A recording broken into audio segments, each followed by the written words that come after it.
Well, hello. I recently got back from a trip to the UK where I hiked the Hadrian's Wall Path and West Highland Way. I wanted to share some logistical and gear information for anyone who's looking to plan a similar trip.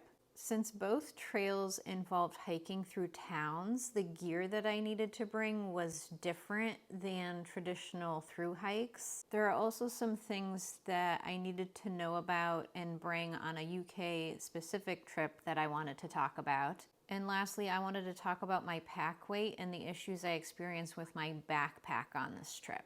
I'm not going to go through every single item that I brought on this trip, but if you want to see my full pack list, I will link it in the description below.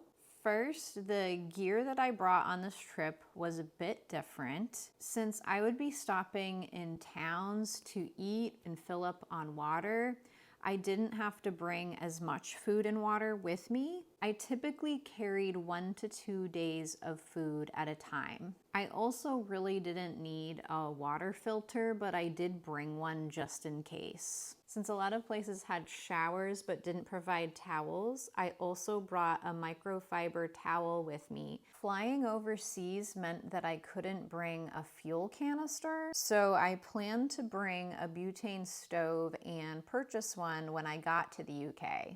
I did find them in a store called Trespass, but some campsites also had some that people left behind, and also there were some for purchase in certain honesty boxes on both trails. Then when I was going to fly home, I left my half-empty fuel canister behind for a friend. I would definitely recommend carrying some pound coins with you for the honesty boxes and for laundry. Other than that, most places did take credit cards, so I didn't need to bring a lot of cash. Rather than carry a physical guidebook, I took pictures of the pages that I would need, and then otherwise I just use Far Out for planning and navigation. You can purchase maps for the West Highland Way, Hadrian's Wall Path, and other long-distance trails in the UK in a bundle on the app Far Out. If you're in the US or another country that uses different plugs, you will need to bring an adapter. I have a universal one that I brought so that I could charge my devices when I was at campgrounds and hotels. But I still needed a battery bank in addition because not all campsites had a place that you could plug in. And I needed a lot of battery power between filming and navigation. Trees in the UK are not very plentiful compared to the US, so that would have made hammocking very difficult to do. Therefore, I did bring a tent on this trip, specifically the Tarp Tent Double Rainbow Double Wall Tent, which has a larger packed size and is also about a pound heavier than my typical summer hammocking setup. This made it necessary to carry a sleeping pad, and the sleeping pad that I used was also bigger and heavier than my typical summer underquilt. All of this made it necessary to bring my 60-liter pack instead of my 36-layer pack. So I carried the Gossamer Gear Mariposa 60. The UK doesn't have any bears or really any predatory animals at all, so people don't really hang their food there. I asked a question in a Facebook group about what people do with their food when they sleep, and I got laughed at, so that should probably tell you sort of the attitude that people have about food storage there. Most people who bothered to answer my question said that they typically just sleep with their food in their tent and don't use any kind of scent-proof bags or anything. I did wonder about mice, and some people did comment that they had mice actually chew through their tent and get at their food, but most people seemed unconcerned about this. So it depends how much you want to risk your expensive gear. Personally, I wasn't willing to risk my $400 tent, so I did store my food in a smelly-proof bag. And I had no issues with animals at all. Scotland has tiny biting flies called midges, and even though I did bring a bug net hat, they still found a way to get through the net or under the net, I'm not sure which, and they still ended up biting my face. They were worst in the morning and in the evening. I did bring bug net pants to wear while I was setting up and taking down my tent, and that helped a lot. They seemed to be less of an issue while actually hiking. Bug spray seemed to help a lot. I brought DEET because that was what I had, but they also sell something called smidge spray, which may be better for your skin and your gear. It rains a lot in the UK. I brought extra gear for the rain, including waterproof socks, a poncho, an umbrella, and rain pants. And I would probably bring all of that again. I brought trekking poles, but I didn't really need them, especially on the West Highland Way. The trail was pretty flat and gradual most of the way, so most of the time I just ended up carrying my poles uselessly in my hand.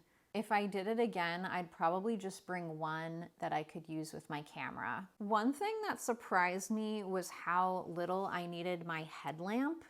Sunset wasn't until 9:30, and it would actually stay fairly light out until maybe 11. And this was in late July, early August. Usually I was sleeping by 11, so there wasn't much need for a headlamp unless I needed to get up in the middle of the night to use the bathroom or locate something in my tent, but that was pretty rare. I'd probably still bring one next time just in case because it's so light, but I could have gotten away without one. I did not have service in the UK, so my Zolio was very useful for sending text messages and checking the weather. I upgraded my subscription to the intermediate plan, which gave me more messages that I could use for this purpose. With all the heavier gear I brought, I calculated my pack weight to be at about 25 pounds. This is a little heavier than what I typically bring on a backpacking trip.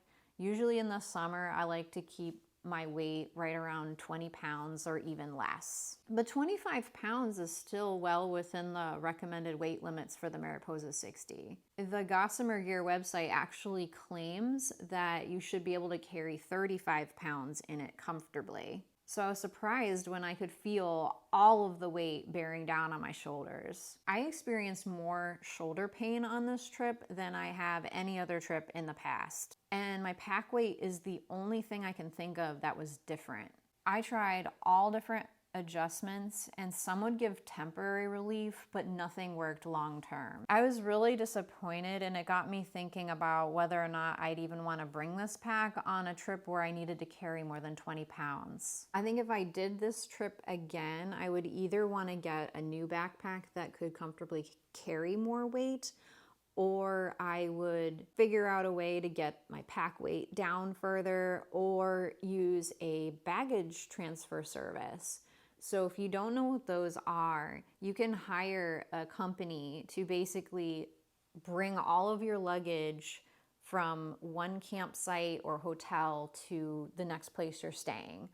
And what that does is it requires you to do a lot more planning up front, so you have to know where you're staying, but it allows you to carry less weight. So you can do probably more miles faster and probably gonna have less pain than I had. From what I've heard, the service is pretty reasonable for what you get, so it would be something to consider, especially if you're not used to carrying a large amount of weight on your back. If you have any other questions about backpacking, either Hadrian's Wall Path or West Highland Way, please let me know in the comments. I will be going back to backpacking in New England now, and I'm going to be posting weekly videos. Make sure to subscribe to see what I get up to. And in the meantime, thank you for watching and happy trails.